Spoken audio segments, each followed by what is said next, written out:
Semangat mengikuti Pekan Nasional Petani dan Nelayan atau PENAS ke-17 tahun 2026 tidak hanya datang dari generasi muda. Di tengah ribuan peserta yang hadir dari seluruh Indonesia, terdapat sosok inspiratif, Insinyur Bunga Sinta Saragih, berusia 82 tahun yang berasal dari Provinsi Papua, namun tetap antusias mengikuti kegiatan nasional ini. Usia yang telah memasuki lebih dari 8 dekade tidak menyurutkan tekadnya untuk terus belajar, berbagi pengalaman, dan memperluas silaturahmi dengan sesama petani dari berbagai daerah. Puluhan tahun mengabdikan diri di bidang pertanian telah membentuk pengalaman dan pengetahuan yang kaya. Kini, di usia 82 tahun, ia kembali menunjukkan semangat yang sama seperti saat pertama kali menekuni profesi yang dicintainya. Saya dari Pematang Siantar, Sumatera Utara. Jadi saya tamat dari USU, terus menikah tahun 1975 dan langsung ke Papua, ke Irian Jaya. Mulai dari 1975 lah saya di situ. Nah, begitu saya kerja di pertanian, memang ngeri. Dinas pertanian itu pegawainya kasihan. Jadi waktu itu mula-mula saya di kantor itu tidak ada kepala dinas. Kepala dinas dibikin onduafi, namanya orang-orang tua yang hanya merokok, baca koran, makan pinang, itu aja. Jadi ya kita sebagai yang muda nggak bisa diam kita. Itu makanya saya bergerak ke petani.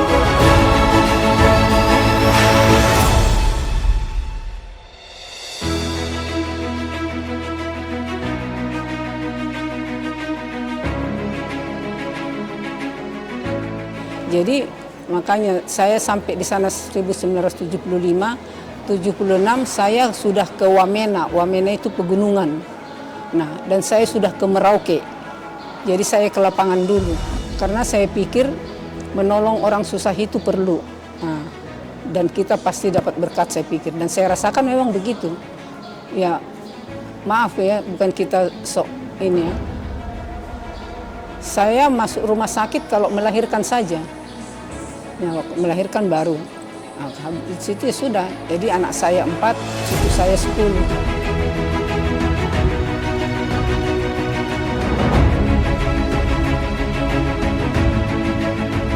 Tanggal 1 bulan 6 yang lalu 82 tahun Ibu.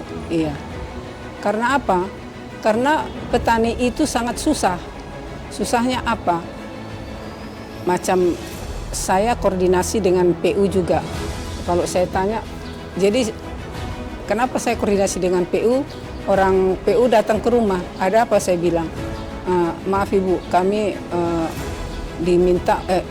minta Ibu jadi tim koordinasi tim ini mengenai irigasi PU. Loh, ngapain ke saya? Saya sudah pensiun, saya bilang. Tapi dari dinas disuruh ke ibu, ke rumah ibu ini. Jadi saya koordinasi terus, rapat-rapat kami dengan PU. Nah, katanya irigasi baik-baik. Ternyata memang irigasi ada dari saluran besar, tapi tidak ada saluran kecil ke sawah-sawah, tidak ada. Nah itu, kan masalah begitu. Bagaimana menggerakkan di kabupaten itu berarti tidak bergerak dinas pertaniannya, dan mungkin pemerintah daerah lah maksud saya. Maksud saya seperti itu. Pemerintah daerah beserta dinas pertanian harusnya bergerak menggerakkan petani.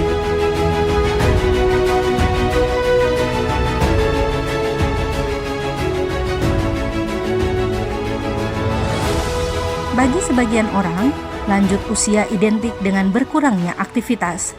Namun tidak demikian bagi perempuan tangguh ini.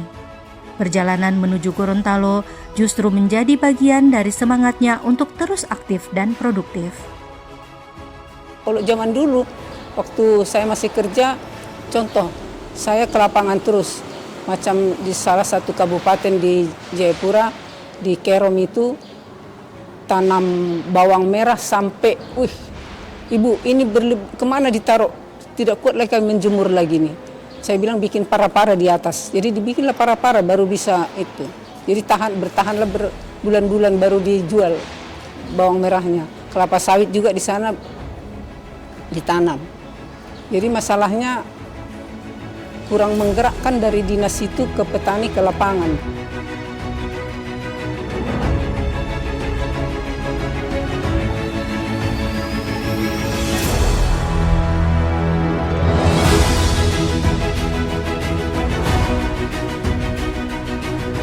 Saya senang karena mereka pada salam saya, peluk saya, ibu ini sudah umur begini terus semangat ya mengurus dari Papua katanya. Ya iya memang mungkin ya sudah dari keturunan orang tua saya sudah mendidik saya mungkin. Ya memang orang tua saya kami berpindah-pindah tiap kabupaten karena mama saya bidan zaman Belanda. Bidan zaman Belanda. Sedangkan papa saya camat sampai ke bupati lah begitu. Jadi pindah-pindah ke suku-suku Sumatera Utara itu. Jadi kalau saya dites coba suku Batak itu berapa ini, ada Simalungun, ada Karo, ada Toba, Mandaini segala macam. Mau disuruh saya bahasa Karo, menari bahasa Karo juga saya bisa karena saya menyesuaikan. Orang tua saya pindah-pindah terus karena orang tua saya pejabat. Nah, dan ibu saya juga bagaimana ya, namanya bidan zaman Belanda, ke rumah-rumah orang ada melahirkan, tidak ada mobil pun jalan kaki. Saya pernah ikut, kalau saya pas tinggal di rumah juga saya ikut, mengikuti orang tua saya sebagai bidan. Memang ngeri ibu, memang ngeri. Tapi itulah mungkin kasih sayang Tuhan sama saya, maaf tidak pernah sakit-sakit bagaimana gitu.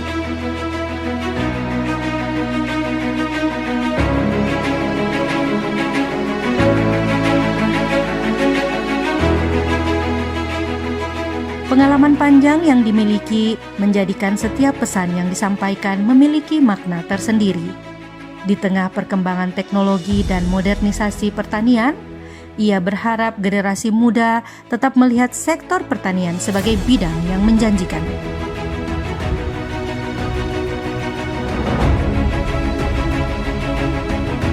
Menteri Pertanian dulu suami istri datang, profesor dua-dua datang, saya kasih jeruk dari Wamena. Dia tanya saya, ibu tanam di mana ini? Kenapa Prof? Saya bilang, saya mau tanya tanam di mana?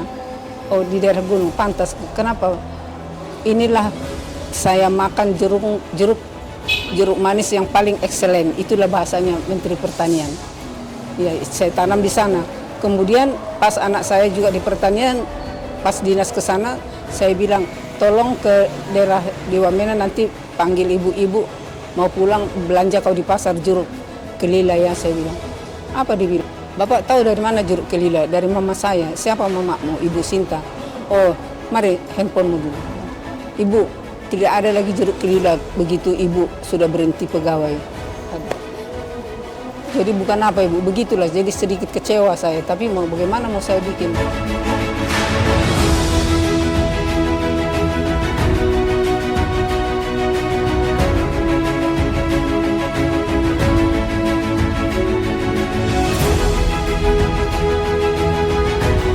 Tiap pagi olahraga, mulai 5:30 saya sudah bangun. 5:30 dan paling cepat jam 7 pulang. Itu di dekat rumah saya ada lapangan, tapi itu pun tetap saya berdua dulu di lapangan.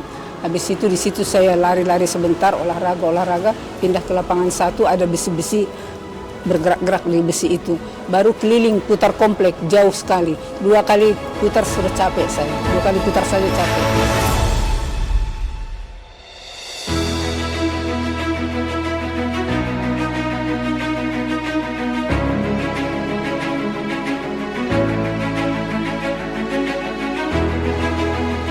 Kalau boleh, saya mohon pegawai-pegawai itu bukan hanya di kantor atau tidak masuk kantor, ke lapangan, tolong petani itu apa kesusahannya. Jadi karena saya tahu petani itu susah, misalnya ke rumah datang minta beras, kalau beras masih ada di rumah, minta uang masih bisa saya kasih. Tapi kalau datang minta pupuk saya tidak kuat karena tidak ada pupuk di rumah. Jadi memang susah petani itu dan harus kita tolong. Jadi kalau sebetulnya pegawai rendah mesti kompak dengan pemerintah daerah itu mengusahakan bagaimana supaya petani-petani itu tersedia misalnya alat-alat traktor segala macam, ya, sarana produksi tersedia.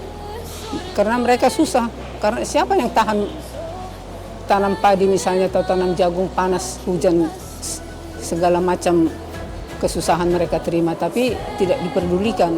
Nah, makanya harus pegawai itu turun ke lapangan itu melihat situasi di situ dan dikoordinasikan membangun daerah itu supaya maju. Gitu.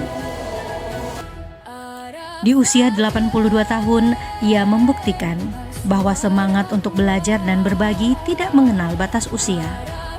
Kehadirannya di Penas ke-17 bukan hanya menjadi kebanggaan bagi daerah asalnya, tetapi juga inspirasi bagi seluruh peserta yang hadir di Gorontalo.